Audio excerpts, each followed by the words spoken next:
level, right? He was an assistant receivers coach for Buffalo for 1 year.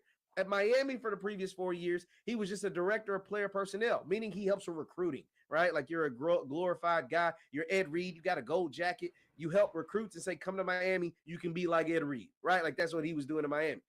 But as an actual coach, X's and O's, telling people where to be, sending guys to professional football, helping them graduate, et cetera, it's a zero on the resume. And so the only thing that you have on your resume is literally being agreeing in principle and getting fired before ever signing a contract 25 days later. That's it. That's the only thing on the Ed Reed head coaching resume. And when you're still trying to prove that you're worthy of leading a group of young, impressionable black men, gotta hold your composure a little better than that, man. That's it. I mean, what would you think, Doc? Man, I'm trying to imagine it, right? Like, I want to give him a fair shot because I was a big Ed Reed fan too. I mean, who wasn't? You know, that guy was a Come bad on, boy. He was a man. bad. He played with Ray Lewis, and those guys were just amazing. And then they also had the one brother that they got in trouble with the running back that punched his girlfriend out. And, you know what I'm Ray talking about? Rice. Ray Ray Rice. Rice. Yeah, yeah. He played for the Ravens too, right? Yes. Yeah. I mean, just very talented guys, and I didn't like what happened to Ray Rice. I felt like he should have been given a second chance. I think that 2 years out or something, a year or two out would have been enough. To ban him for life, I thought was incredibly unfair. Because I do think that there should be redemption space for black men, and I think as black people we should give each other extra leeway.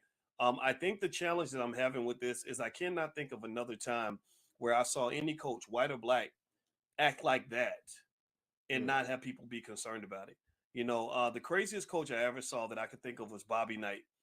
And Bobby Knight, did you ever see the old clips of Bobby Knight back in the Yeah, day? I have seen. I know you were a I've seen. kid. Yeah, I've seen Yeah, a ton of yeah. clips of Bobby Knight.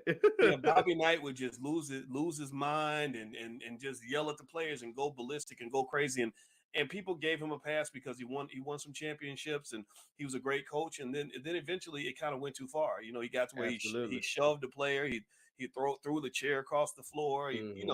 and he did some other things that the public doesn't even know that were just pretty over the top. And so I think with Ed, if I'm looking at that, I'm really considering the fact. Think about this now. I want y'all to process this. I looked at a study where they said that 99% of all NFL players have brain damage. 99% of them have CTE, and the guy who invented CTE or discovered it is the one who said Mm-hmm. this. So Ed Reed, as you mentioned, one of the most physical players in the game during a very physical era, taking hits, laying hits on people like crazy. I mean, he was a hard hitter just like Ray Lewis. You don't think that one of the hardest hitting guys on that really tough Baltimore Ravens defense might have took a couple hits to the head? You don't think he cracked helmets with a few guys over the years? And when I saw him kind of breaking down like that, or in fact, I didn't even think it wasn't even that clip that really got me there. I saw the Instagram live. Mm-hmm. And I said, okay, he's just melting down over the trash, and I said, okay, he ain't gonna last long. He's on here just cussing and screaming and going crazy. I felt a little bit of celebrity privilege kind of happening, right? Because sometimes when celebrities go off and they do stuff in the world of white people, it's like they come back to black people. They come back to the black community like they're doing black people a favor, and sometimes that arrogance can be kind of like up there where you're mad that Bethune Cookman can't have facilities that are as good as the University of Miami. Well, I mean, shit, how the hell they gonna do that? Like, they can't. They can't do what the University of Miami did. Now I would get to the point where I'd say, look, come on, can we figure out a plan where we can pick up the trash? Can we figure out, well, let's figure out if we can at least get to where they ain't got to share helmets, right? You're right. Yeah. And building institutions is not for the weak. Most great institutions in this country, including Harvard University, started off just like a Bethune Cookman. They started off with minimal resources, trying to make a dollar out of 15 cents, trying to rub two nickels together. The only difference is that these other white universities had a 400 year head start. Mm-hmm. These schools like you talked about, I think you mentioned Indiana University and stuff like that. These Yeah. schools 200-300 years old. So, but go back and look at IU in the first 100 years. It was pretty raggedy too. Mm-hmm. And they had state support. They had support from the state government too. So I think I really hate seeing it, right? And I think the biggest question to me is if all these celebrities are trying to write checks for HBCUs, why is that not occurring? What's happening within the administration? Like, what are they doing that is keeping them from being able to raise the money that people want to give them? That's what I would want to understand a little bit better, because I still don't get it. You brought it. Ed Reed's connected. Deion Sanders is connected. And I just really think Deion. The reason I was a little upset with Deion leaving Jackson was because I felt like Deion had the right disposition. He had the right demeanor to where Mhm. I think he could have made himself $100 million staying right there in Jackson State. I think he could have made twice as much money staying right there as he's going to get at Colorado. Why? Well, because you have an international global brand. You have so many different ways you can monetize that brand. You're filling up stadiums everywhere. You got television networks searching you out. I mean, that to me would have made him the ultimate playmaker. Like when I think about a playmaker, man, it's like in basketball, like or somebody who could create his own shot. You don't have Mhm. to run the offense to Yeah. him in a certain way. You don't have to set no picks. He just knows how to create it. Like Kobe could create his own shot under any Mhm. situation. I felt like Dion was a guy who economic. He was an economic playmaker. I felt like he could create his own shot. So for him to go to Colorado, it was almost just sad, because it's like, why do you feel like you got to take the easy way, bro? You're strong enough to do it the hard way and do it in a way that's never been done before. It was doing it. You got It was it. It doing it. was doing it. That's the Doing it. thing.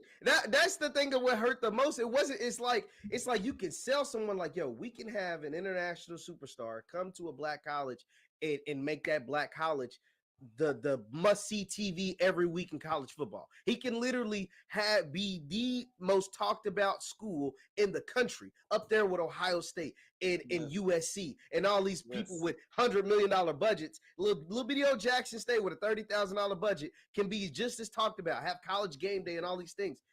And we saw it, and it was happening, and it was like, Yes. oh my God. Like, Yes. you could have told me and I could have dreamt about this day, but to actually see it happen, it was like, yo, and just think about it. He did it in 2 years. What would it have been like after 3? What would it have been like after 5? What would it have been like after 10? Like, oh my God. And it wasn't like, and the thing was, what made it to me, what made it even more like digestible is because it was still competitive. He wasn't just going out there beating everybody and then winning the whole big thing and it was boring. He actually lost 2 years in a row in the championship game.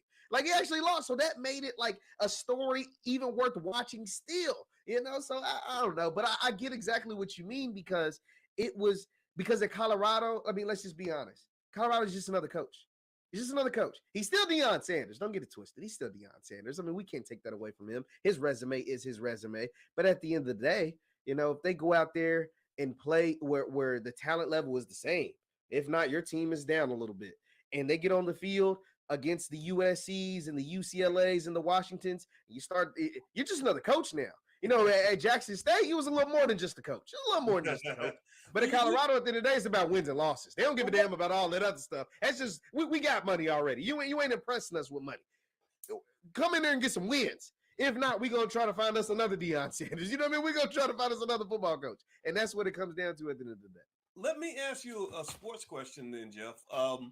You think Dion? You think if you give him 2 years, you think he can win in Colorado? No, I think he can be successful in Colorado. I actually know he's going to be successful in Colorado.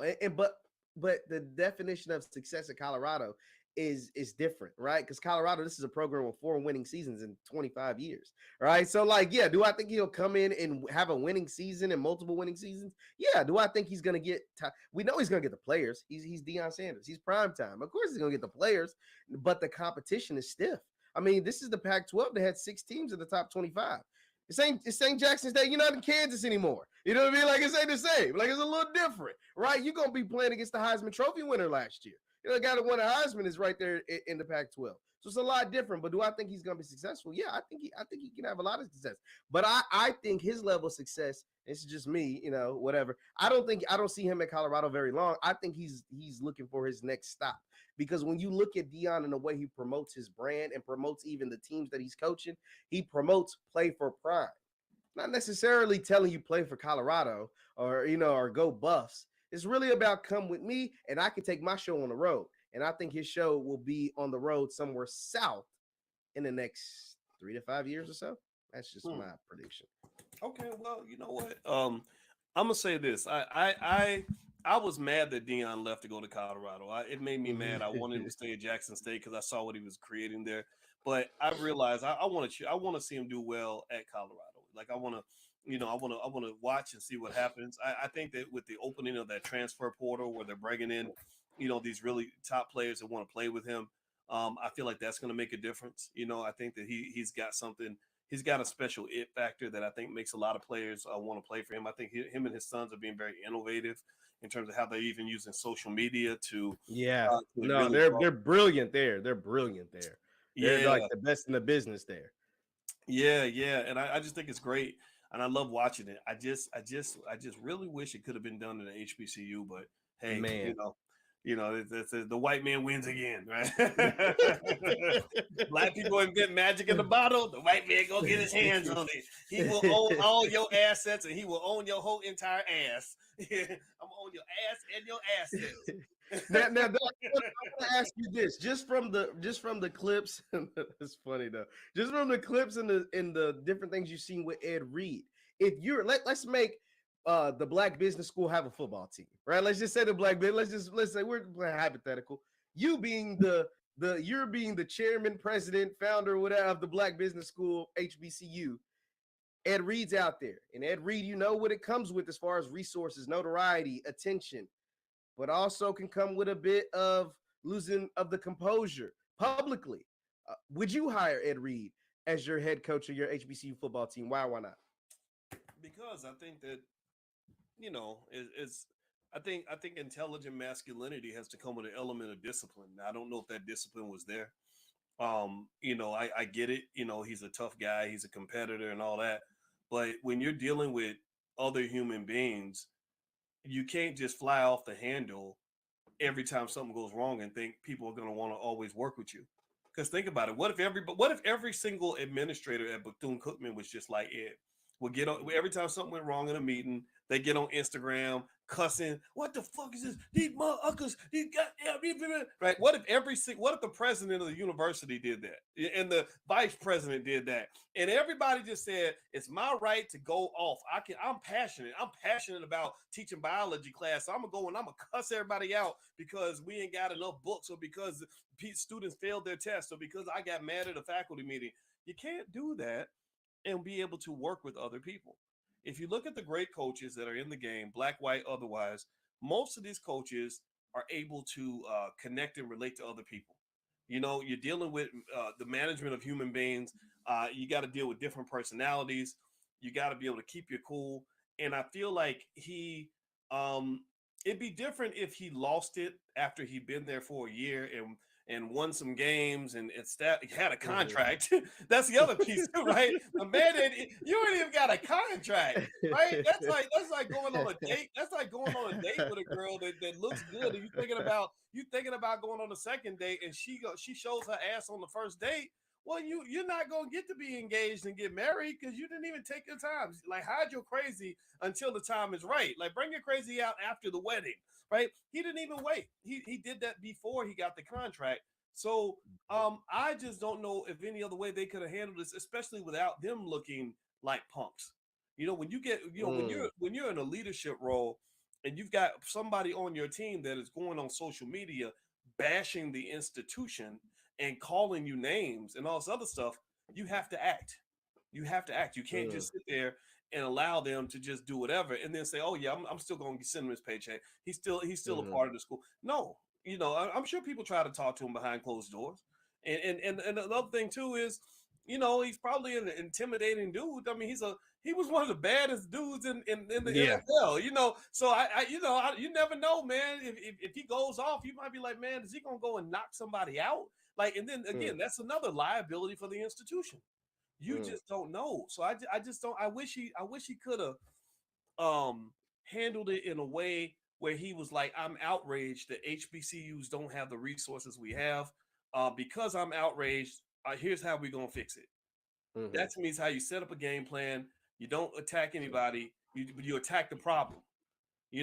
And that's something that that's something actually I learned from my wife and all the therapy books she has, is that even whether you're talking about a business relationship, a friendship, a marriage, or any situation, the common denominator, when you get pissed off about a problem, The question is, like, if you and I had a disagreement, Jeff, Mhm. there's one way I can approach is I can say, we got a problem and the problem is you. Right? Well, that's gonna make you mad. It's gonna hurt you. And I'm like, Jeff, you need to stop doing this and stop doing that. You an asshole. You ain't shit, right? And you're gonna start feeling some kind of way. But if I say, you know what, Jeff, we got this problem over here, and me and you are teammates, we're gonna work together and talk it out so we can figure out how to attack this problem together. And we're gonna attack with passion, right? But we're gonna Mhm. attack the problem, not each other. That's an important part of managing your relationships, whether it's with your teammates, your boss, or whatever. Think about it. Pay attention. Think about how many times uh, teammates start falling out when the team starts losing. Right. The problem is Yeah. that you're losing, and then you're like, well, it's because of the defense. It's Well, his fault. Yeah, it's their fault. Yeah, you start finger pointing. Yeah, all right. the fingers pointing. A team like that will never win. You'll never win like that. Right? You got to find a way to separate the problem from the people and say, look, we in this together. Let's figure this out. If you can't come up with that mindset, then the team's going to break up. It's going to be over. So, so, Nah, so, absolutely. so go ahead, man. I'm gonna let you get the last word, man. So by the way, everybody, I want you to know I'm talking to Jeff Lightsey Jr. We're talking about Ed Reed, Bethune Cookman. He was just fired from Bethune Cookman as the football coach, and we kind of talk about the state of HBCUs and sports and everything else and all the money and economics behind it. I want everybody to know you can follow Jeff at JLightsey7. He's super smart. He's really really big on sports. He's one of the biggest guys out here covering HBCU sports. So everybody follow him so we can support our HBCUs. So Jeff is a guy, and he just knows all the sports. So Yeah. if you're into that kind of thing, follow Jeff. He's also at the blackbosschannel.com. And also, I want to remind everybody on Thursday in the Black Business School, I'm doing an event on stock options on Thursday. So if you have an interest in getting introduced to stock options, you can join us for free. Just go to boycewatkins.com. We also have financial flashcards for kids. We have a lot of fun stuff that we're doing in the Black Business School because we're into building wealth, building family, and building institutional wealth, which we believe would really help HBCUs. And that leads to my final point on this, man, Jeff, is that when I looked at Bethune Cookman, I think their endowment is maybe like $28 million or something, which is literally like a couple of nickels for a university. Most people can't even run a university with that amount of money. And Mm. and one of their bigger problems came up with some sort of construction deal that somebody made. That there was a $300 million deal, and apparently they overpaid or something happened. And next thing you know, the former president got sued, and it just seems like a big mess, man. So what's really going on in terms of what you think might make the Sound like situation for corruption to HBCUs me. better? Because everybody's rooting for HBCUs. We just don't understand what the issue is.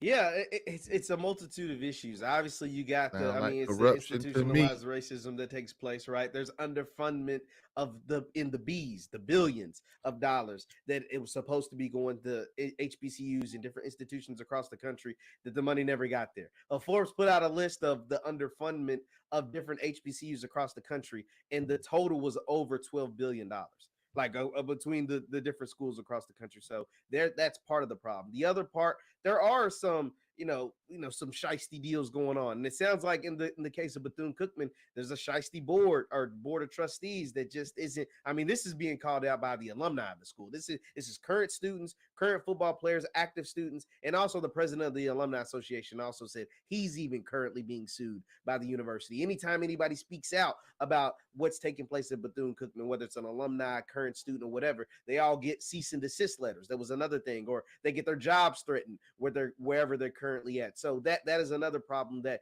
is specific to Bethune. I know that's taking place. I'd ask you if you would hire Ed Reed as a head coach of the Black Business School HBCU football team, and you said no, and you stated your reasons. I do hope, this is just me maybe being optimistic, but I do hope Ed Reed gets an opportunity to lead a program. I do think he can be passionate sometimes in inappropriate moments, but I think you need that. I do think he's a good leader of young men. I've talked to people who know Ed personally, and all they speak is high remarks of Ed. You have never found a teammate of Ed Reed that had anything bad to say about him. I think he does have a couple of trigger points. His passion about the game, his passion about students, and ironically, his passion about trash. Like it sounds crazy, but Ed is someone that even during his playing days would get on his teammates if they left their tape on the floor in the locker room. Now, these are multimillionaires, right? These are people who actually have people that are paid to clean up behind them. And Ed would get on their behinds about leaving trash. And so seeing something like seeing the trash and whatever the amount that trash was at Bethune, I think may have triggered him in some kind of way. And I think that's why he got so passionate about the way the way he said things on his live. I think he should have took a deep breath, maybe ran a couple laps around the track or something before he hopped on Instagram Live. Pause before you hit send is what they always used to say. But I do think he is someone that can lead a program. I think he is someone that has a lot to offer a program, specifically an HBCU program. A lot of people in HBCU spaces don't like the former Hall of Fame coaches just jumping to the front of the line and becoming head coaches instead of going the more traditional route. They're like, oh, you weren't a grad assistant and then, assistant coach, a position coach, a coordinator, then a head coach. You just were Ed Reed and then head coach, right? But I'm not mad at that. I actually kind of like it because I think they offer a different perspective. They kind of offer a different mindset. And not to say that all HBCU people are like this. Don't get me wrong. I don't want them to come bite off my head. But what I will say is, there is some at some institutions kind of a go along, get along, like kind of like this is how we always done it. This is how we always done things. Kind of mindset of some of these institutions, and bringing in an outsider who has had great financial success, great business success, knows how good business works into an institution that maybe or may not have been always the same old, isn't a bad thing because they can spot errors. If you drop Dr. Boyce Watkins in a failing business, well, he'll be able to quickly point out why this business is failing. If you drop some of these people who are highly successful into businesses that may or may not be successful, or that are somewhat success or operating at a 3 level of success when they could be operating at a 9 or a 10, they'll be able to help those things. And I think people like Ed Reed are able to do those things. Well, what's funny is that you mentioned earlier though that Reed has success as a player, not as a player. Yes, absolutely. Right. I would say that. And one of the critiques that William Roden wrote the book $40 Million Slave, is he said, maybe instead of chasing celebrities who would draw a lot of attention and a big Instagram following to your school, there are plenty of NFL assistant coaches out there, college football assistants who've been actually coaching and managing players for 10, 20 years, who are looking for a head coaching job.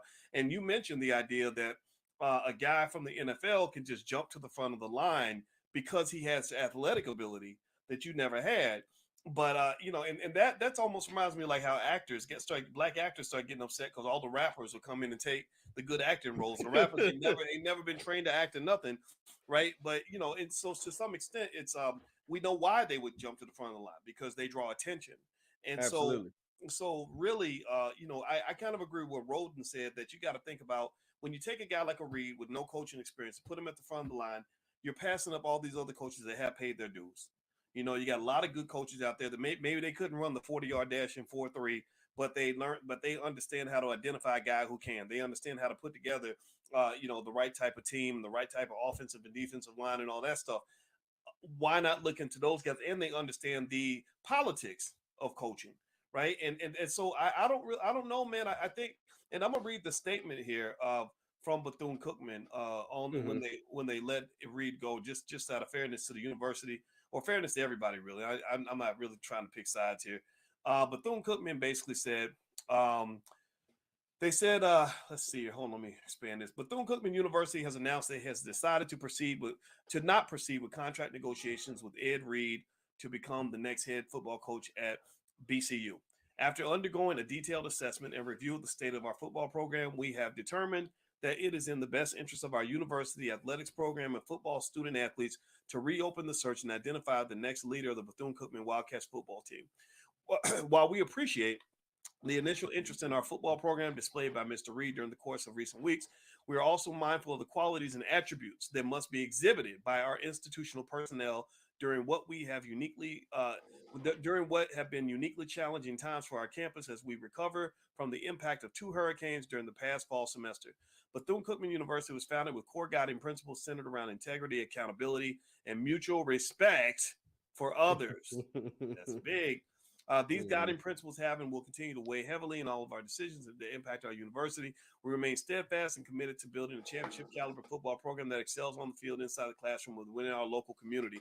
Our university community has placed the utmost trust and faith in us to continue to advance our institution, and we will continue to strive to live up to the high standards that have been set for individuals. Yada yada yada yada yada.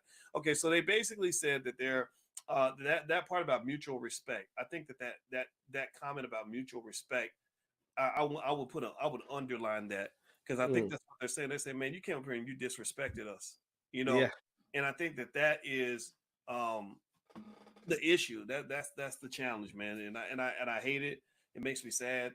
And Gerald says we should use my platform to raise $100,000 for Bethune Cookman. You know what? I would do that, but honestly, we have an institution right here. The Black Business School has PhDs.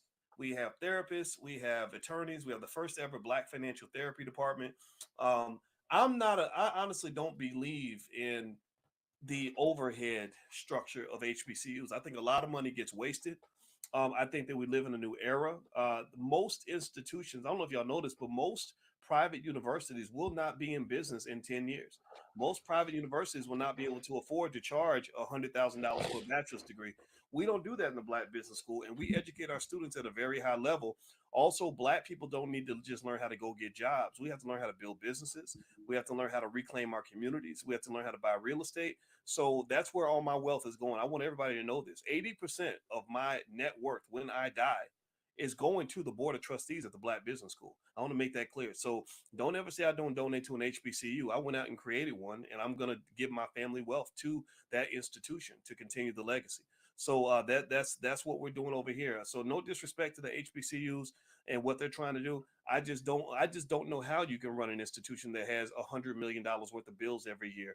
It seems very daunting, especially given that you got to keep going back to them white folks for money. The corporations ain't giving you the money you deserve. The celebrities aren't supporting you. The alumni base isn't really that strong. It seems like most HBCUs are barely getting by. We've been able to run our institute and really reach 1 million Black people a week. We've taught over 10 million Black people how to invest in the stock market. Like, that's a big deal. And we did that on a shoestring budget because we used technology and scaling and the kind of business tactics that I think are more appropriate for a community that lacks the capital infrastructure necessary to build these billion-dollar institutions. We're not out here trying to be white. We're trying to be 100% Black. And when you're trying to build a Black institution the same way the white institution down the street is run, you're always going to find yourself deficient of resources because you're spending $10 where you could have just spent one. And that's one of the things I truly believe. And that's just my 2 cents on that. So I want to say thank you, Jeff, for your time, man. I appreciate it, brother. Always, Doc. I appreciate you. Thank you so much for having me on, and I can't wait to see how this stuff plays out. I don't think this will be the last. This will not be the last day Bethune Cookman is in the news. This Bethune Cookman. This is an ongoing situation, and this is something that people are going to be following, including myself, very, very closely moving forward. And even with Ed Reed, whatever happens with him, I don't think he'll end up back at Bethune Cookman. That's just my thoughts. But I do think someone will take a chance on Ed Reed. I don't know who that someone is, but I do think another university, I think another institution will and some people will say we'll be desperate enough, but whatever. I think Ed Reed will come with some things, good and bad, but I think mostly good, that'll benefit an institution. I do think he can be a successful football coach, and I can't wait to see it, man. I'm rooting for Ed Reed. I do think his passion was displaced in a couple of moments, but I do think he could be a great leader of men. That's just my opinion. Well, I'll say this. I'm willing to bet you 5 nickels that Reed will not coach in any HBCU. I just believe Mm, that. And I'm not saying it doesn't mean he doesn't deserve it. He does deserve it. He's good. I mean, I'm sure he's good. He's a great player. I don't know if he's a great coach, but yeah. also I saw that meltdown on the Roland Martin show, and I know that people that just do business, I think they'd be very concerned about what that looks like. You know, if that is some CTE showing up, or if that's a mental health issue. Yeah, he might just be a passionate guy, but I know a lot of passionate guys, very passionate. Michael Jordan was a very passionate guy. He was a Mhm. champion at the highest level, but Michael Jordan kept his composure. Kobe kept his composure, right? You wouldn't see Michael just kind of melt down on an interview like that. And I really kind of think that we have to sort of think through that thin line between passion and a little too much passion going overboard. right? But that's my 2 cents. We'll see. I hope I'm wrong. I hope I'm wrong. So thank you everybody for hanging out with us. Jeff Lightsey Jr. You can follow Jeff at jlightsey7 on Twitter and Instagram. Jeff Lightsey Jr. is the founder of Victory Formation Sports. He follows HBCU sports extremely close. He's a black businessman. He's building institutions. He's doing this thing. He's also on the blackbosschannel.com if you want to check that out.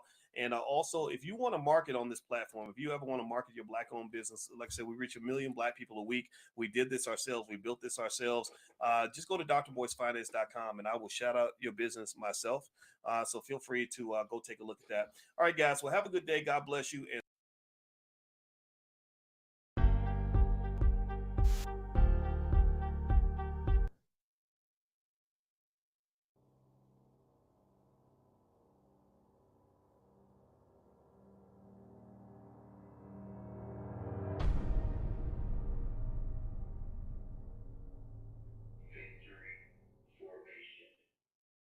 What is going on, everybody? What is going on, everybody? My name is Jeff Lightsey Jr. This is the Victory Formation Sports Show right here on Jeff Lightsey Jr. YouTube, Facebook, and wherever you get your podcast. Now, before the bumper, I played, and we're gonna. I want to hear from you all. So there's the call-in number. You just call in whenever you feel like it. But I asked. I said, did Bethune Cookman make the right decision by firing Ed Reed essentially before he ever coached a down, ever coached a game, ever coached? And I see some no's, some yes, yes. Yes and no. Yes, yes, yes. Ooh, okay. A lot of yeses. Hell no. Yes. Heck yes. Yes. Okay. A lot of yeses. Yes or no. Just yes or no. Did they make the right decision by firing Ed Reed? And I'm seeing a lot of yeses. I'm seeing yes, they did. No, no, yes, or no, duh. Of course, I don't know. So, just if you've been living under a rock, if you don't understand what's taking place, Ed Reed was the head coach of Bethune-Cookman University. At least he was the presumed head coach of Bethune-Cookman University. Then they had came out and said they're under principle. They're negotiating the contract. He was acting as the head coach. He was going around recruiting players from California. He had big recruiting weekends, et cetera, et cetera. But what took place a little over a week ago now, about a week ago now, Ed came out, was very critical in two separate Instagram lives of not only the university, but their administration, the conditions of the university, et cetera, et cetera. He's very critical. And in that criticism of the university, he used a lot of profane language, MFers, just curse words. He used curse words. You know what I mean? And people felt how they felt about it. It was very unprofessional. It just showed no level, a sense of decorum. Since then, he has apologized about the language in the way that he went about his critique of the university, his critique of everyone there. And because of that, after that, I thought everything was good. He had showed that his buddy and fellow Miami Hurricanes alum and Pro Football Hall of Famer Edgerrin James had come down to the campus. He was showing that he had the football team and other athletes across different sports at Bethune-Cookman University out cleaning trash around the campus, picking up stuff. He had posted that video less than 24 hours ago. And just a few hours ago, he came out and said that he has been relieved of his duties as the head coach. Now, I asked, we got more people in the chat. I just asked you, as you can come in, first of all, do me a favor, hit that like button, hit that thumbs up button. Second of all, if you want to call, there's the call-in number right there, 727-731-8723, 727-731-8723. Third of all, put in the chat right now, yes or no, should Bethune-Cookman have fired Ed Reed? Yes or no, as you come into the chat, put yes or no, should they have fired Ed Reed? Now, here's my thoughts on Ed Reed and everything that took place with Bethune-Cookman. And also, don't forget, leave in the chat if you think they should have fired him. I don't think they should have fired him. I think if you was going to fire him, you should have fired him a week ago. You should have fired him right after you made the second video. Once he doubled down on the second video, if you were going to fire him, in my opinion, you should have let him go then. I don't think you allow him to have this recruiting weekend. You allow him to have Carl Reed originally reported there was 26 athletes on campus right now ready to commit. Then a coach on Reed's staff came out and confirmed that there was actually 30 players on campus right now with their families right now, and you fire him on a Saturday in the middle of a recruiting weekend ahead of signing day on February 1st. I don't like that. That was not cool. I don't think. And I'm getting some answers. Yes, yes, no, yes, hell no, etc., etc. So Here's my thoughts. Here's why I don't think you do that, because it's unfair to the student athletes. It's unfair to the young men who are there being recruited by Bethune Cookman. It's unfair to the young men who have committed to Bethune Cookman. It's unfair to the young men who are currently actively on the Bethune Cookman football roster to think that this man was going to be their head coach. Yes, he said some things that were out of character, and I got on Ed for that. I was critical of Ed. I was like, yo, there was no sense of professionalism. There was no sense of decorum. You wouldn't have done that if it was Miami. You wouldn't have done that if there was a PWI. I was saying all of these things. But once you did not fire him after that second live, you got to let him rock. You got to let him rock, in my opinion. In my opinion. You got to let him rock. You don't let that linger for a week. Allow him to get all these recruits, get these commitments, get these different people on campus, and then pull the plug. I didn't like that at all. And I won't support that. And there was wrong done on both sides. The thing is, we got a caller. What's going on? You're on with Jeff. Yes, I think they should have fired him. Talk to me. Why is that? This, yeah, because this guy was going to continue to be a problem. You can see the attitude that he has. He was going to continue to be a problem. But they should have did it earlier. But things don't move fast. It don't move fast. It takes time to do things. But maybe they did it at the wrong time. But they should have, cut that right then, because this guy was going to continue to be a problem. You don't run to social media and air your laundry out like that. I mean, he went to social media too fast with the problems and everything. He should have tried to work with the university. Maybe he did, but that was still too fast to run to social media complaining and everything. And I think he was going to continue to be a problem. You can tell the way he is. He was going to be a problem. I feel sorry for him, especially at the last message that he put out, the last video. He was like he was going to cry, whatever. He probably wasn't going to cry, but he was very emotional. He was very emotional. Yeah, he's very emotional. He seems like he really cares about the students and everything, but he just doesn't have the the attitude that Coach Prime has, or the media savvy or whatever that Coach Prime has, and but I think he should have been fired. Okay, I appreciate it, man. Appreciate you calling in. Be sure to call again. I appreciate you. No, so I mean, and that's the thing. I'm open to all. I'm not disparaging anyone. I'm just telling you how I feel, and I want to hear how you feel. Here's the thing about Ed. He handled it wrong from the jump. Yes, he should have took some notes from Deion Sanders, because Deion Sanders, albeit you can feel how you want to feel about him, he had a certain level of professional decorum about him during his tenure at Jackson State. It wasn't until he had accepted the Colorado job is when you heard Deion kind of going back and forth with the Jackson State stuff. It wasn't until he had another job. Now, here's the thing about Ed. Some people will say, man, he's passionate. And this is just the pushback. I'm just playing devil's advocate here. I don't really have an opinion one way or another. But they'll say, man, he's just passionate. Man, football coaches curse all the time. Man, if that was the case, Bethune's campus is messed up. They did have trash. They did have trash in his office. Y'all should be pointing a finger at Bethune and not at Ed, because there was trash in his office. And that is an interesting point. That is a point. I'm like, yo, if y'all gonna have the man on campus, why is it that he has a dirty office? Why is it that there's trash in his office? Why is it that there is is there not a maintenance budget? Right now, there was a couple of tropical storms that passed through Bethune in the last year. There was some hurricane activity that passed through Bethune in the last year. There was some special circumstances that happened at Bethune in the last year. So you can also understand that perspective. So it's a whole lot. It's a whole lot. What I will say though, is that all of this really could have been avoided if Ed doesn't make those Instagram lives. If Ed doesn't make those 2 Instagram lives. That's not to say that he was wrong. It's just a certain level of professional decorum that you have to have. I just believe that. What's going on? You're on with Jeff. Hey, man, this is George Henry, man. What's going on, George? What's on your mind? Hey, it's kind of interesting down here at BCU, man. I'm the ex tennis coach and tennis director here. Okay. And before Ed and, a lot of the coaches left when Reggie Theus came in, man. And there's a lot going on. I actually resigned in July. I had a Title IX complaint against the school, and nothing ever happened with it. And so really, I think this is something that just hit its head. Really, somebody like Ed Reed who can bring attention to the school and, expose a lot of things, there needs to be change. So I'm all for it. I actually stayed, and I was also working on a master's in organizational leadership and ended up graduating in December. And I did a thesis on the tennis team here, and it was just kind of messed up. It's not only football and basketball; all the sports at HBCUs is suffering.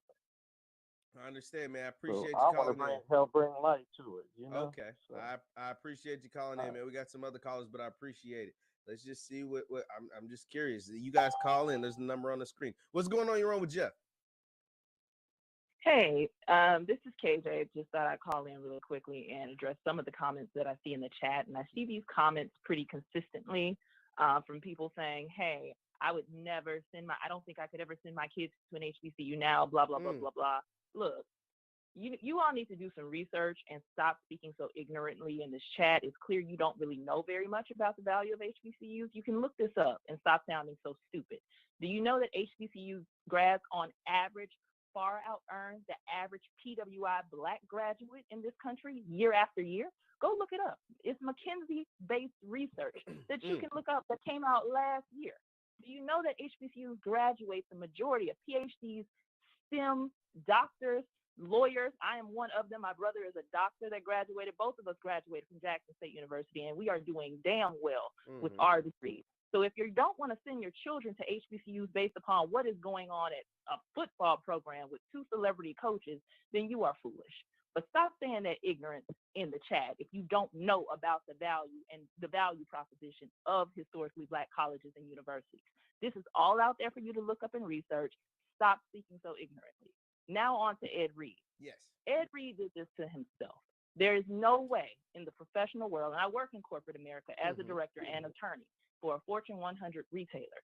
There is no way you get a job that you don't do the background for. It's clear you never went to the campus. You never really fully immersed yourself in the issues or what BCU had going on. And I don't know what conversations they had with Ed Reed, but it's clear that due diligence was not done in that situation. Ed Reed was looking for an opportunity to be a head coach. And let's be honest, to jump the line like Deion did. They both wanted to jump the line. They did not want to do the normal paying our dues, working our way through the ranks that you do in college football. If you want to be a coach, you go be an analyst, you go do this, you go do that. Ed Reed had not coached anywhere. He did not even coach in Miami. That's not the position that he had in Miami. And they wanted to skip steps and jump the line. So you were looking for an opportunity that only an HBCU was going to provide you. And then you did not do your due diligence. And then you got on there, got online on social media, and you called that university, you called those administrators MFers. I guess BCU just said we ain't gonna be too many MFers today. I guess that's what happened. Now they should have made that decision. I agree with you. They should have made that call immediately after he did what he did, because to me, he just did not show a level of professionalism that he should have shown. But I will also say this. I don't think BCU was ever in a position internally, knowing what they have going on with their board, knowing what you have going on with your alumni association, the debt and all the problems that you have. I don't think the university ever should have gone after a celebrity of that magnitude to be their football coach. You have so many other things that need help, that need your attention, and bringing in a celebrity like that, someone who is not of the HBCU community, who does not understand those problems, who does not have that level of sophistication to even speak about those things, which, let's be clear also for you all in the chat, Ed Reed interviewed for the Jackson State University position. Ed Reed wanted that position post Deion. So while you're talking about, he was right, Deion was right, this, that, and the other, Ed Reed doesn't know what the hell he's talking about. He's going off conversation that he's had with Deion Sanders, and you really need to stop it. If Jackson State University wanted to hire Ed Reed would have taken that position because he was looking to jump the line and skip steps. Now, if you don't want that benefit of skipping steps, then wait your turn. Go to a PWI. Go through your alumni networks and work your way up the ranks and wait for them to offer you the opportunity. But you know they're not going to offer you the opportunity. We got some more callers. I love what you're saying. We got some more callers. I just want you to land it and just get your final thoughts. I appreciate it. I just wanted to correct a few things. I got you. I appreciate you so much calling. Be sure to call again for sure. Thank you. Ooh, yeah, she got right with the Lord with a lot of people on that one. Ooh, what's going on? You're on with Jeff. What's going on, Jeff? What's going on? What's on your mind, boss man? This is Cal from Mississippi. Well, this is a bad look on multiple people's accounts. Bethune and Ed Reed. Talk to me. First off, obviously, Ed Reed needs to have more impact going forward. You know what I'm saying? Like, you can't be biased in an institution like that. You know what I'm saying? You can do it tactfully. Now, as far as Bethune, let's read about on him. Somebody has trash in his office, and instead of the man that stepped down. Now, the next coach coming in, I would have second thoughts about trying to go to Bethune. Like, wait a minute now. Yeah. No, that's real. Calvin, I can barely hear you, man. If you can cut your volume up a little bit, I can barely hear you. Hold on a second. But just to, as you get that adjusted, just to go off what you're saying, yes, that's why this tenure is going to it's a negative on both ends. But continue what you were saying, Calvin.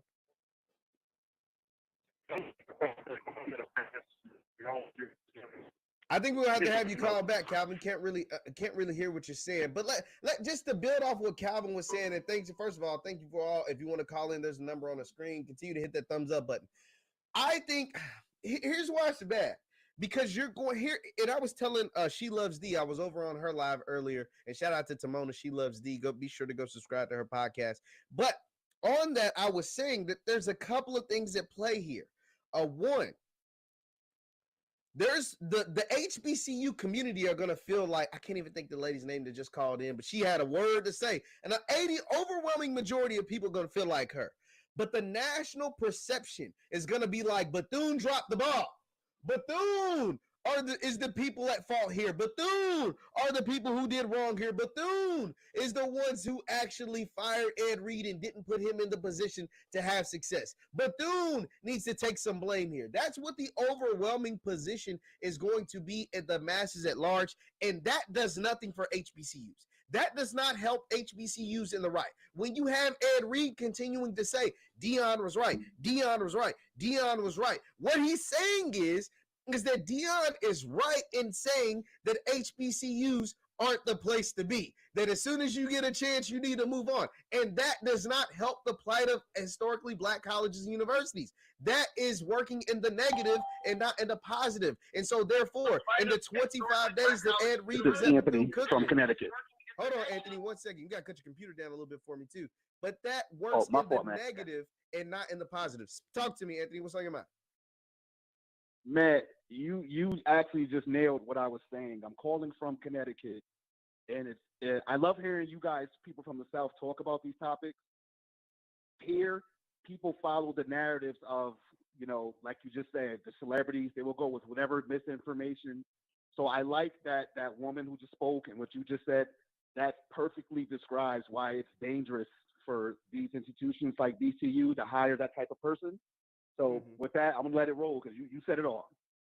Yeah, man. I appreciate it, man, because it's true. It's going to, and I appreciate you calling in, man. It's going to do more hurt than help. It's going to do more hurt than help. And as I was so excited for this Ed Reed tenure, it actually is working in the negative, not just for Bethune, but in the grand national media, it will generalize all HBCUs and it works in the net negative for all of them. Now, what Ed did do, though, now I don't like the way he went about it, but he did point out some flaws at Bethune. Now, he did go out there and say Bethune has an athletic director that doubles as the head basketball coach. Do you guys hear what I'm saying? Bethune Cookman's athletic director is also the head basketball coach. That is a problem. We cannot act like that is normal. That's not normal. These are two totally separate jobs. These are two jobs that require two different people. These are two. I mean, this isn't these aren't easy jobs. These aren't things that you can do fly by night jobs. These aren't jobs that you can half ass. That is a problem, and Ed called it out. And that he is right. That needs to be fixed and addressed. What's going on? You're on with Jeff. This is Theodore from Connecticut. What's going on, boss man? What's on your mind? Bottom line is we got to start thinking about replacing these organizations back in the idea of the academic side. And bringing in these large individuals just hurts the overall perspective, which is we cannot compete with. Does it hurt? I don't mean to cut you off, but why do you think it hurts the overall perspective? This Ed Reed is totally different than what happened with Deion, but just explain that to me. I just think that ultimately, when we talk about the national narrative, a lot of what we're talking about is folks discovering us from an athletic perspective. Well, that's not really what our institutions are all about anymore. The D1, the 5-star athletes has left our institutions already, but our academics are still very, very, very strong. Mm-hmm. We've got to get back to letting the world know that's really what we're about. Yeah, I understand that, but at the same time, why not do both? Why can't you have both? Why can't you have 5-star athletes as well as 5-star, institution leaders and 5-star teachers and professors and 5-star students? Why can't you have both? I wish we would, but ultimately the academics, the economics of it is really the issue. We're struggling to keep up our institutions, just keeping them running in as a whole. I agree. And we got to pick places where we're going to put this money and make this be relevant. We're not really dealing with the narratives that should be promoted, and as a result, Ed Reed's story becomes the story of our institutions. But why is the Ed Reed story a story? Because Ed Reed, you talk about those lack of resources. Could Ed Reed not have helped bring some more resources to Bethune-Cookman? I mean, Ed Reed there was 2 Hall of Famers walking around Bethune-Cookman's campus 2 days ago when it was Ed Reed and Edgerrin James. You don't think that they have a network of resources that they can help bring to their university? Like, that's what I'm saying. Like, you can do both. You don't have to choose one or the other. Like, Deion did both. Deion had a number of organizations, Fortune 500, Fortune 100 corporations that donated a ton of money to Jackson State that would have never been there if it weren't for him. And so I think Ed Reed, albeit he's not Deion, could have done something similar. That's why I'm saying, like, you could do both. It just takes the initiative to want to do both. I got some more calls though, man, but I appreciate you calling in. Good call. Thank you. Yeah, appreciate it. No, I mean, I'm not saying, like, in no way am I defending everything that Ed did, but I think you could do both. What's going on? You're on with Jeff. Hey, good morning, Jeff. What's going on, man? What's on your mind? Boss man? Well, in regards to Ed Reed, man, it's quite unfortunate. I'm a Florida boy myself. I actually live in Polk County, Florida, actually where Kamani lives. Yeah, okay. I got you. Yes, sir. He's actually a phenomenal athlete. Nah, he's in any case, that's not for the call today. As far as with Ed Reed, man, it upset me. I saw that this morning, and I saw the other 2 IGs that he put up and stuff. And I'll be honest, at least in my opinion, I feel like as far as with Ed Reed, just like a lot of people say, he should have looked up, XYZ about the campus, that he didn't go there first. The same thing could possibly be said about the university, because it's obvious that, they want to talk to change. They definitely need change, just like, Colorado or JSU did at their time. Respectfully, so they haven't, been a top-rated team or university like that for a long time. Trust me, as a guy growing up in Florida, that Bethune, that's one a must see. Let me say, yeah. That's the one a lot of people anticipate, especially from HBCUs, and that level of competition, it's been truly one-sided for at least over the last half a decade plus. And, a lot of people want change, but they don't understand what change looks like sometimes. And maybe the change that it just didn't come in the right package for them. Absolutely, man. Ed Reed, he's a phenomenal coach. He's definitely an awesome individual. And just from his emotions, you can see it in his, through his talk, his speech, that kind of emotion. If I'm looking at it, even on the outside perspective, I don't think this is going to be the end of the road for Ed Reed. This might be just the beginning. There's somebody down there, some university looking, and they see that love and that passion. There's some other people out there that's looking at this, and they're going to say, we need that guy. It's unfortunate that Bethune-Cookman can't see that right now. They're probably, honestly, it looks, in my opinion, I feel like it really does look actually worse on the university than does Ed Reed. Because this really makes me ask any more questions. Did you do your homework as far as the people that you saw fit for your university? Number two, the stuff that happened prior that he's exposing. Are you guys okay with it? Or were you truly trying to make changes toward positive? Did you just want to make it look like it? You know, a lot of people, they want to kind of show like, okay, we're making these changes, but changes doesn't really happen. It's just more less to appease the people. Absolutely. So what level of commitment did they truly have? Because obviously this comes from a level of commitment.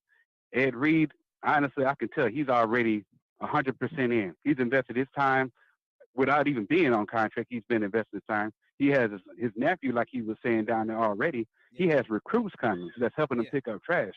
So on his end, I can see a level of commitment and determination. But what really level of commitment did Bethune Cookman put towards him already? Besides a trash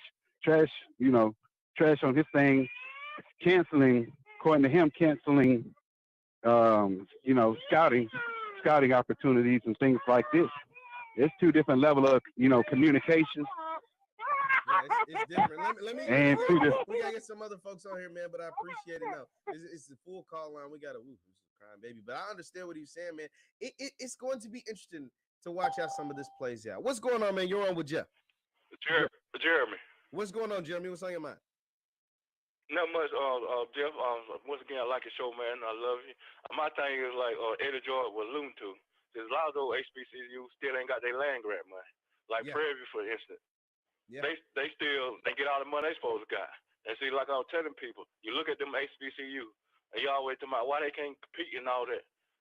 When Thurgood and them went to school and said separate but equal, nobody ever did go back and sue for the equal part. That's why Colorado on the facilities up like they are.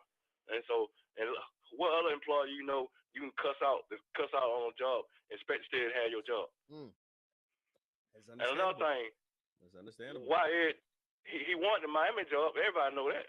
He did Bethune Cookman good, then maybe he'll get a Power 5 job. That's all those jobs are, the HBC. Their heart's not real in that though. That's all I want to say, Joe. I love you, man. Keep doing it.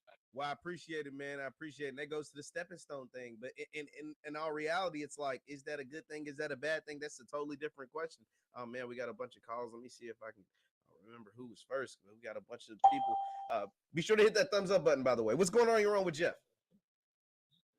Hey, Jeff, how you doing? I'm glad to see that you on it, man. Yeah, I appreciate it, man. But yeah, what I wanted to say, I'm so elated that they got rid of him. It sets a precedent that when you come into a job, no matter what you think about the job, you need to respect the history that's there. You need to respect the administration. How are you going to be able to make deals? How are you going to be able to get the administration on you to support you on your endeavors if you cursing them out and without doing the research, already assuming that it's because of them that this problem exists and that problem exists? Like a caller you had on one day, the young lady who was doing a PhD. There's a lot of research. There's a lot of people who are there for the right reason. Dr. Mary McLeod Bethune, with what she stood for, does not align with how he acted. And I saw a quick video. I'm gonna keep it short. I saw a quick video where he was Prime was on it too, was on the call or whatever. Yes. And he was talking and he was saying that they thought they had a dumb job. I'm sorry, I don't know the brother. I wish him the best. But the way he acted, like a dumb job. And so it's like what he stood for and what Bethune is trying to do, whether they're there or not, does not align. And these institutions, HBCUs are academic institutions. As far as football goes, they could shut that down.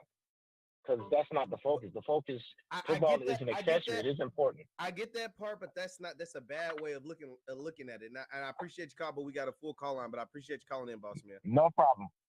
No problem. It's looking at football as a luxury and not as a necessity. I don't think that's the right way of thinking, because football can bring you millions of dollars. Universities across this country are funded through the athletics. What's going on? You're on with Jeff. Hi, Jeff. My name is Benita. How you doing, Miss Benita? I'm good. I was calling because I've been offended by some of the comments made about HBCUs. One in particular, the whole idea of Black men and women saying, I've never even heard of an HBCU. It's embarrassing for us as a people. or people saying, "Oh, HBCUs, they they're rooting for our failure." Like white institutions don't close. My brother attended a PWI on football scholarship, and it closed. So this what's happening at HBCUs or some of our HBCUs is not unique. White institutions have issues just like we have. The only difference is they have wealth, and wealth covers a multitude of things. You're right about that. In America. So, and another issue, this may, in terms of Ed, which I mean, I like Ed Reed, but this may have potentially hurt his hiring potential at any football program in the country, the way he handled this situation. Nah. And also, I wanted to make a comment in terms of the abandonment of Black athletes from leaving HBCUs to go to PWIs. The University of Miami's football program is younger than FAMU's program, younger than probably Bethune Cookman's program. But they didn't have all the facilities, but Black men in the state of Florida decided through recruiting efforts they're going to attend that university, and they helped build that program, which ultimately led to them becoming top in the nation, which ultimately led to them getting funds, getting television contracts, which ultimately led them to build buildings on their campuses. So if you leave our institutions to help somebody else build their wealth, and then you come back home and you look, well, this is wrong, this is wrong, this is, what do you expect? You left us. So it's time for everybody to come home and really get that's crazy we need to right do there. an in-depth analysis on how do we love our communities? Do we love Black people as Black people? Because the comments that I'm hearing from Black Americans, it's really saddening and disheartening, particularly the ones that's coming from Black men. Well, I appreciate you. I appreciate you calling in, man. Thank you so much. Thank you so much. Coming from Black men. Thank you for having the show. Hey, it's no problem. Mostly going here making all these excuses and shit, man. That's the crazy. That's varying wild. opinions on the Ed Reed situation. I want to get to them all, or as many as possible. What's going on? You're on with Jeff. Hello. Oh, this is Tay. What's going on, Kay? Cut your computer down in the background to let me know what's on your mind. All right. I just got a few things to say. Like, talk to me. I understand that like he was very like unprofessional with the way he displayed it, but I seen it as frustration because like even all across like college sports, you don't see college coaches like having to wait multiple weeks on getting their contract finalized. And with the way the transfer portal is right now, the way college recruiting is, you hear it all talked about just college sports overall. How coaches are like frustrated with the way like college recruiting is right now. And Ed was trying to just get in the door so that way he can get a step up on getting players in there to help like build his program. That's how I saw it. Absolutely, man. I appreciate you calling in, buddy. Appreciate it. Yes, sir. Appreciate it, man. Now, what I will say is that the contract wasn't signed because Ed hadn't signed it. I will say that, and he gave his David McClain. What's going on, David? What's on your mind?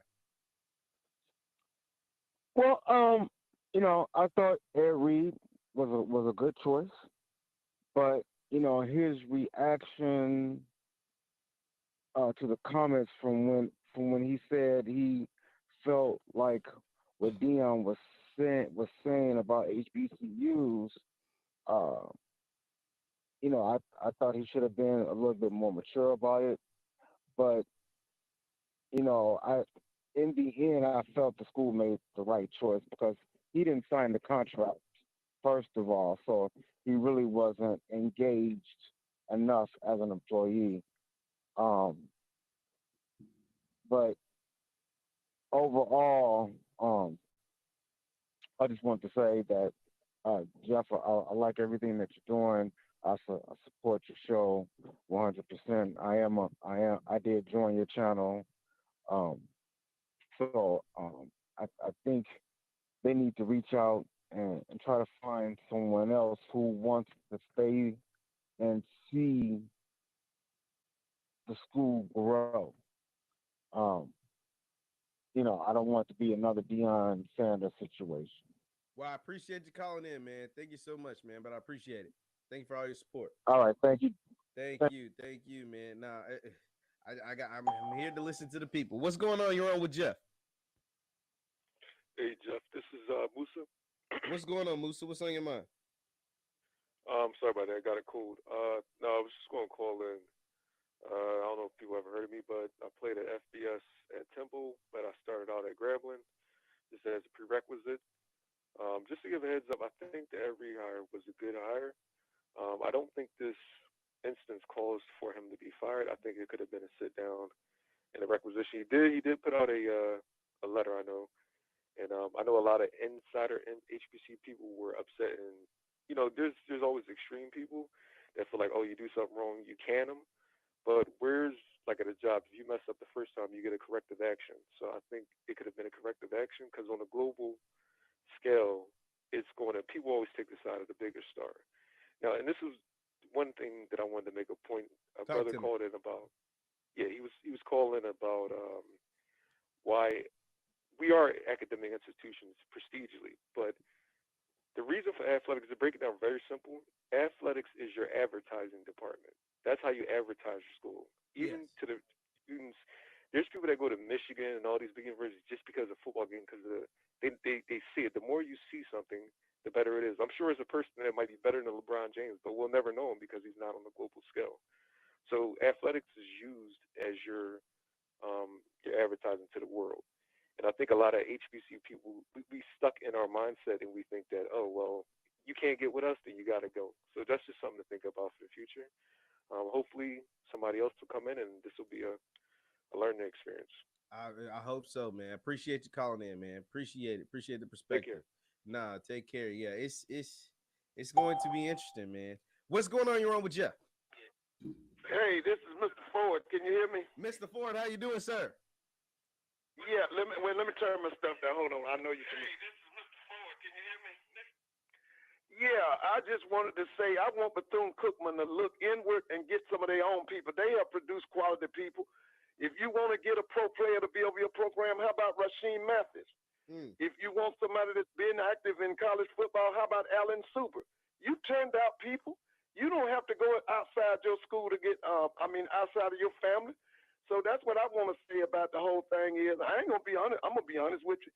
It pissed me off when I heard it last week, what he said about Bethune Cookman. I'm not a Bethune Cookman graduate, but my family always had a lot of respect for that school. And, listen, my mama was a member of the National Women's Negro Council. Mm-hmm. And you know who started that, right? I do not. Mary McLeod Bethune. Okay, I was just making sure. I didn't want to say it wrong, but he started that. So let me just tell you now, Bethune. Like I said, I'm a Grambling graduate. I'm a Clark, what you call Clark Atlanta. Now it was Clark College when I was there. Mm-hmm. I was that's my school, but we always had a tremendous amount of respect for Mary McLeod Bethune and for Bethune Cookman. But anyway, I'm just saying to the alumni down there, you got people that you have produced. Rasheem Mathis can take that job. Alan Suber can take that job. And I know you got a lot of calls. I ain't going to hold you up in that. Okay, have a great one here. I appreciate it, Mr. Ford. Thank you as always. Now, we got several real heavy in here. I just want everybody to do me a favor. Hit that like button. Hit that subscribe button if you aren't already subscribed. And share this broadcast. Share this broadcast with anyone you think may be interested in this type of conversation. We're talking about Ed Reed. He's been let go of his duties as the head coach of Bethune Cookman. What's going on? You're on with Jeff. What's going on, man? Glad to be on. So my question is, if they never ratified the contract, how did he get fired from the position? I don't think he ever had a position, did he? Well, he's going on and he's saying he got fired. He said they want them to say that he stepped down. I use the word fired because he's being relieved of his duties. Whether it's, he signed a contract or not, he's been the acting head coach. He's been giving out offers, taking commitments, showing people around campus. So that sounds like a head coach to me. So that's just the way that I framed it. Okay, I understand. Yeah. So my understanding of it, because he's actually a state employee, and it's a contract position. If he never had a contract and he never actually was acting in the position of the coach, I don't know what else he was doing. And so I just think it was unfortunate the way he kind of got ahead of himself without having a contract in place.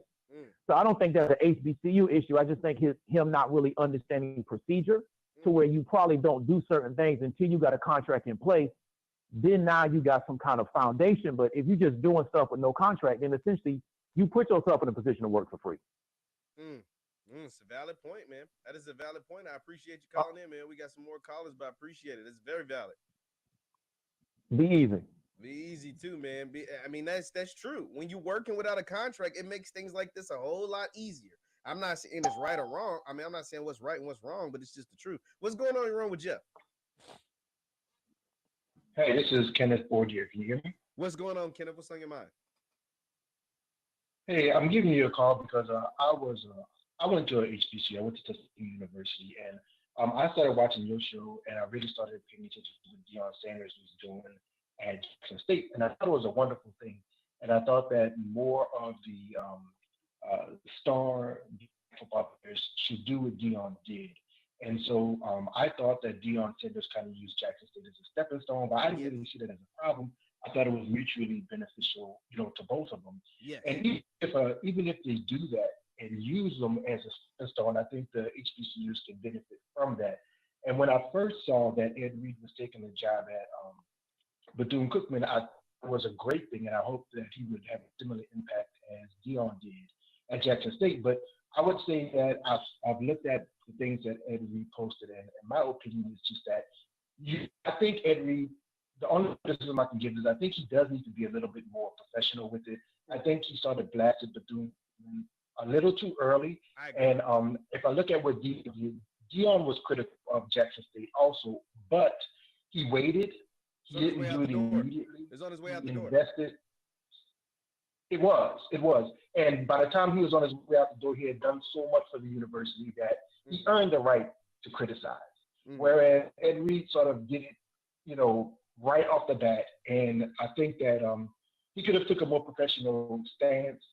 He could have, been a little bit better there. And I think that they would have actually hired him. And I think he could have had an impact. And I think at the end of it, he could have, say similar things that Deion Sanders said, but I think it could have made a positive impact on Bethune Cookman too. And I just hope I saw what I think it's Eddie George is doing at Tennessee State. I would hope that more of the athletes would do that for our institutions. I went to Tuskegee, and I know how that is. But yeah, that's all I want to say. I think that Ed Reed, my criticism of him is that he could have been more professional, especially in the beginning. He could have won the hearts of the people over more, and I think he could have gotten more done at the school than the approach he took. I agree, man. I appreciate you calling in, man. Appreciate the time. No, I completely agree with that, man. That's why I don't think the timing was right. I said that earlier, and if you're just now tuning in, we're talking about Ed Reed. He's been relieved of his duties as the head coach of Bethune Cookman football. What's going on, Jeremy? What's on your mind? Yeah, Jeff, maybe you can help me on this one. I'm asking a question.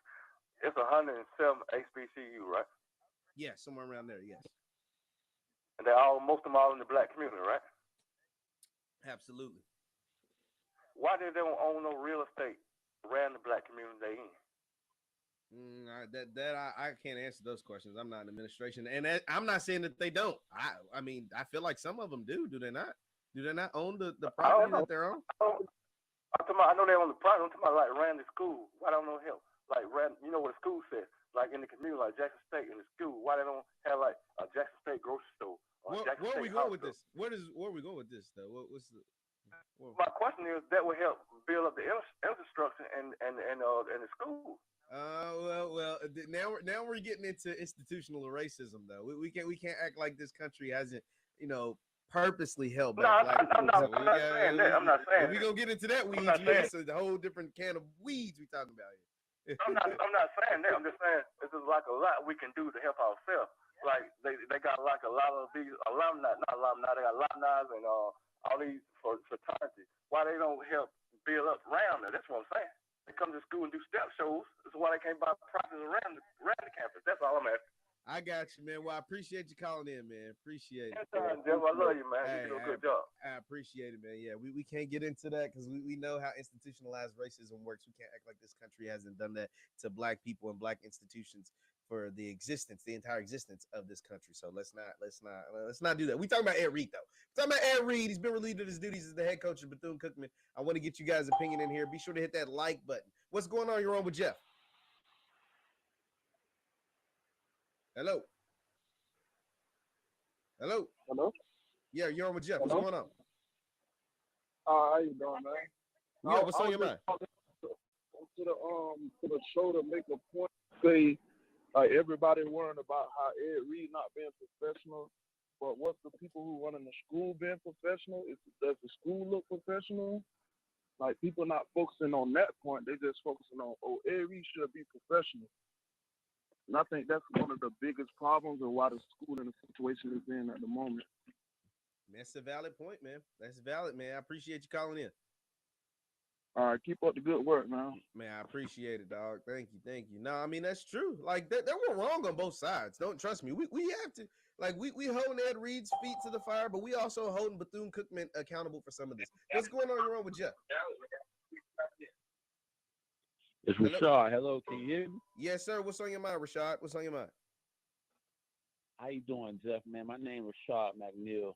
I got a quick little line for you now. Talk to me. Played at Central Michigan under Brian Kelly. I left there. A lot of my friends I grew up with in Miami played at HBCUs. I went to South Carolina State under head coach Buddy Pugh. There's a lot going on at these schools that if you know, you know. But just like our family, we keep a lot of things in-house. And sometimes when we do that, we end up never resolving the issue. The issue just prolongs until something happens to the point to where you look up, you won't have a program. The administration needs to get it together for these kids who are flying in for recruiting visits and everything. You're telling these kids to cancel everything the moment they get off the plane. You cannot do that to these kids, man. It's the kids. Now, whether Ed was being professional or not, I want to know what was Reggie Theus doing. If he done been a few places now and hasn't been able to figure it out. Now you in Florida. I'm a Miami kid. You at Bethune. I got family that graduated from Bethune. This is a hot subject. I don't know what's going on at Bethune, but it's also showing on the field. Every year there's a classic, and we know that classic generates a crazy amount of money. Yes. What are y'all doing with that money that the track team can't properly have somewhere to practice? If that money's going to the general college fund, why have not those kids been able to benefit from that? When Bethune or FAM go play these big schools with what it was when I think FAM went and go play North Carolina and they only had so many amount of players. The compliance officer, they had guys that weren't in compliance because of lack of compliance officers at the university. Yes. That game shouldn't have happened. But for the money, everybody went and played, right or wrong. Right. No, you're right. So we're putting these kids in danger for the money, and they're not seeing the benefits of that. There's no way at Bethune Cookman that track team should be coming in to practice with a track like that with a one-way script. Come on, man. Where that money at, Reggie Theus? You done been a few places, and it hasn't been good. Now you in Bethune, because we know if you at an HBCU, and if you down with the get down, you could be quiet, high. It won't nobody say nothing because everybody got their hands in. Y'all have a great day, Jeff. I appreciate y'all. I appreciate you calling in, man. Go Bulldogs. Go Bulldogs, man. But I appreciate it.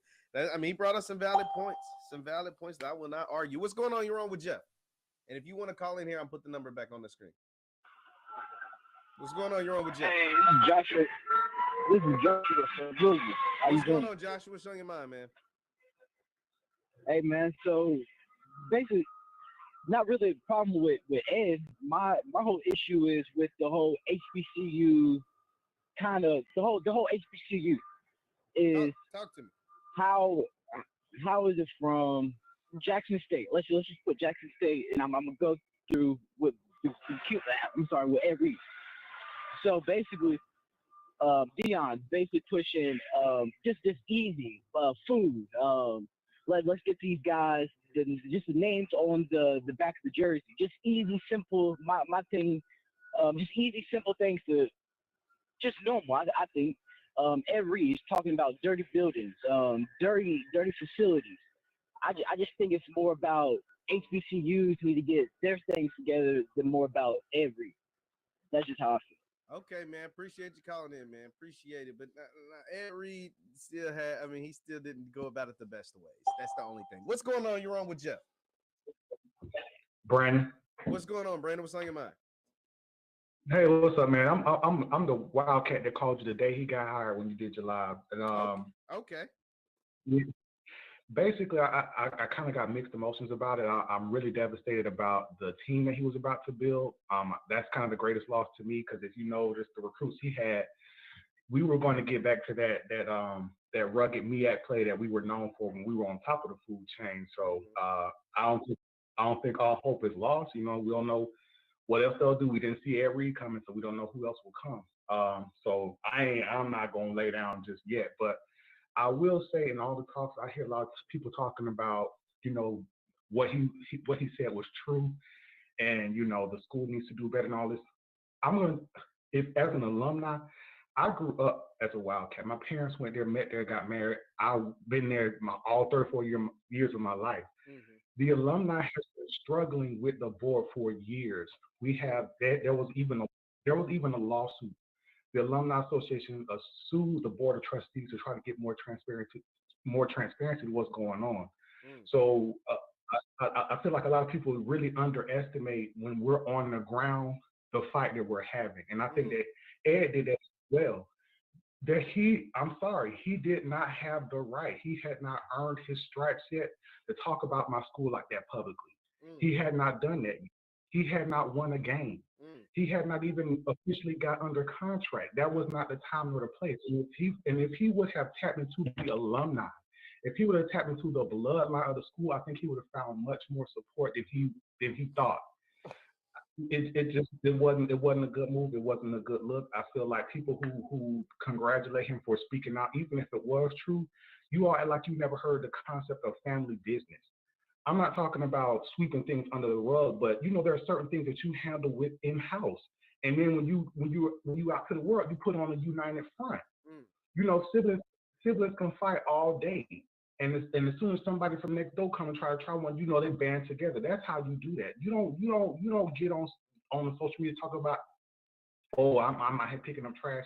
And I'm not, I don't know what was behind that, but I'll just let you know. In all my 34 years of living, I've never seen that campus be trashed.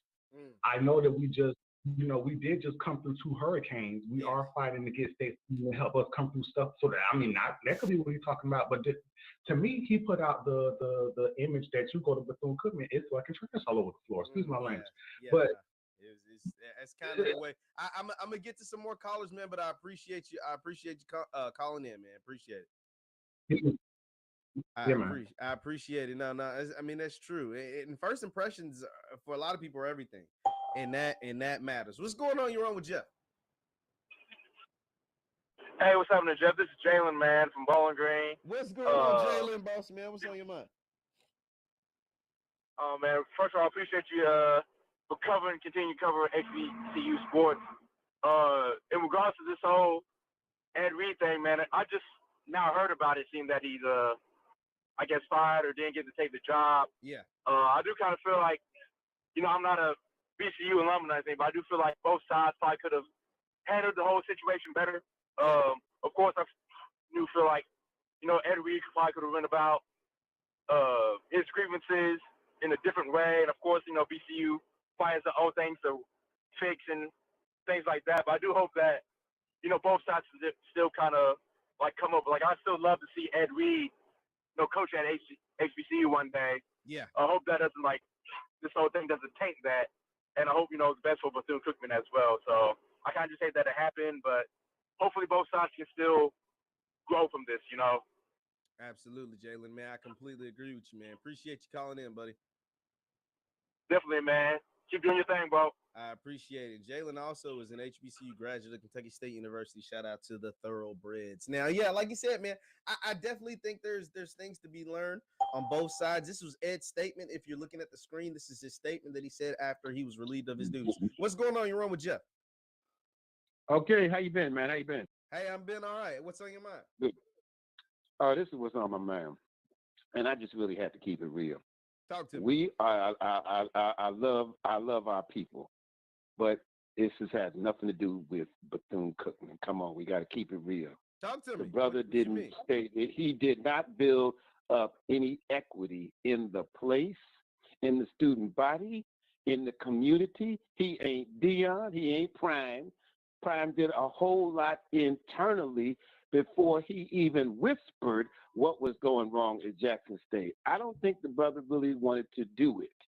And so he self-exploded because anything, see, my acronym for blame is being lame about my own errors. So I can't put his errors on Bethune-Cookman, just like I can't put Bethune-Cookman's on him. They're the institution. He came in to be able to do a thing. It's your responsibility to survey a place before you even decide you want it. And then once you decide to be a part of the crew, then it's your responsibility to see how can I build some equity in the people, in the community, in the banks, in the companies to make this thing like I like. You don't get on there on blast. He would have never done it to a white school. Nick Saban, we know if Nick Saban had came there, they would have had that place spotless. So we already understand the black and white game.